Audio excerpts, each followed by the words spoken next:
waaw di sant yàlla bu baax di sant président Macky Sall bi nga xam ni jot na ma fal ci juróom-ñetti poste nekk naa fi président pour autorité nekk fi président conseil d'administration bu AIBD nekk fi ministre de la jeunesse et du tourisme donc ñuy sant yàlla bi nga xam ni moo jaarale ci président Macky Sall ndomba tànk yooyu yëpp def nañ suñu kéemtalaay kàttan ngir jubal def nañ suñu kéemtalaay kàttan ngir taxaw ci dëgg def nañ suñu kéemtalaay kàttan pour que liggéey ak yaakaar yu sénégalais yi amoon ci président Macky Sall mu am tey rusuñu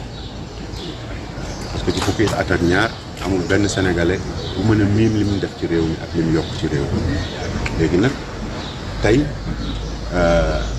yàlla ak sénégalais yi tànn nañ beneen président mu indi beneen équipe ñi ngi ñaan yàlla mu may leen ndam ñi ngi ñaan yàlla mu may leen taxawaay ndaxte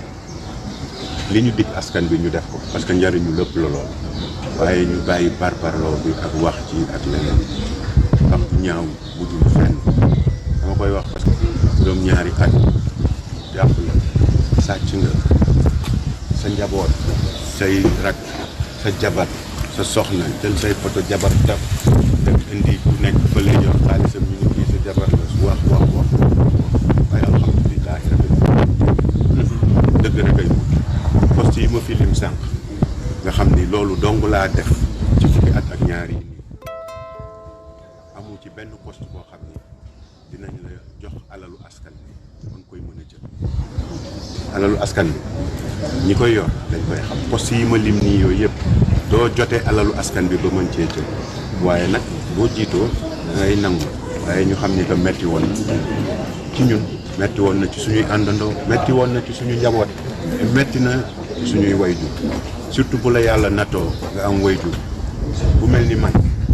sama wayjur dafa bâtir réputation ci réew mi avant ñu may xam mu samp am taxawaay ci diine di wax di jàngale di xutba di conférence di wax sénégalais yi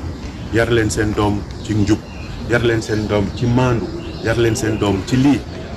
ñu xëy jël taawam ni ko jël na 29 milliards man ni ma ko dunde metti na mais moom ni mu ko dunde metti na mais yàlla moo wax ci alxuraan wal asr innal insaana la fi xusr yàlla giñ na ci waxtu ni ko doomu aadama lépp lu mu def doomu aadama nag dégg leen aadama ba ci man mii ba ci yéen ñii ja même yonent yàlla moo wax wal asr innal insaana la fi xusr doomu aadama bépp nag yonenteeg sëriñam ñëpp ci biir lépp lu mu def perte na ko illa lazina amanu wa amilu saalihaat ba mu des ñi gëm cay julli watawaasaw bil haqq watawaasaw bis sabr nekk ci dëgg waaye ànd ak muñ yàlla moo wax loolu donc ñu ngi sant yàlla li ma leen wax sànq mooy li ma laaj waaw rapport boobu am na mooy premier rapport man boog Mame Mbaye bi ma gis waaye comme que nee nga ñun ñëpp ñoo ko gisandoo du loo xam ne mën naa cee wax mais sama aqulaay taala damay wax ni que am na janvier 2024 bii nii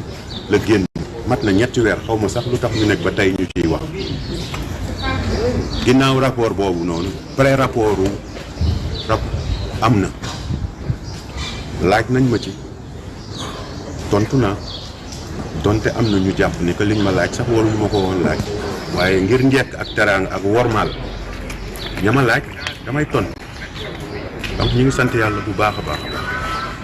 la ma waxoon démb mooy li ma wax tey moom laay wax suba. ginnaaw rapport boobu. wax naa fonction yi ma occupé képp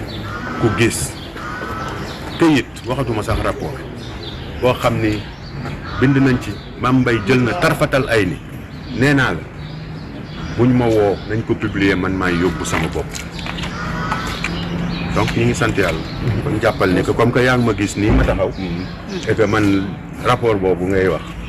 aw ma droit wax ci mais am naa ko am naa ñaar yëpp bu ma ci gisoon kon tey bu ma ci gisoon duñ ma ciy jiiñ wala ñun ma taxaw kon du ma taxaw fii yóbbu naa sama bopp bu yàgg. ci nasaraan nga ne reddition des comptes exigence. non déedéet dama ni dégg naa président bi wax ko la reddition des comptes a pour plier les organes de contrôle les corps de contrôle IGE Cour des comptes OFNAC loolu mooy organe de contrôle et reddition des comptes ci seen i rapport lay mucc donc ñu ngi sant yàlla mais daal sama waxu démb mooy sama waxu tey ci incha allahu rabbi mooy doon sama waxu suba. politiquement sa carrière. waaw politiquement man gis nga ni que yow yaa ngi ma bëgg a wax loo sëñ gis nga ni que tey du waxu politique nee naa la réew mi dafa am période politique am période liggéey am nañu Sénégalais yi wóolu nañ leen bàyyi ñu liggéey parce que nag dal dafa soxla ci réew mi waaye nag boo fàttalikoo rek man ci juróom benn weer ci ginnaaw man nee naa ki ma àndal bu bàyyee bu génnee langue politique bi ma génn langue politique bi léegi kay altine incha allah sax dimanche kay ma takk samay bagage boo ko ci liggéey ah léegi kay bàyyi ma loolu laa ci bëgg. ok merci beaucoup léegi sama heure la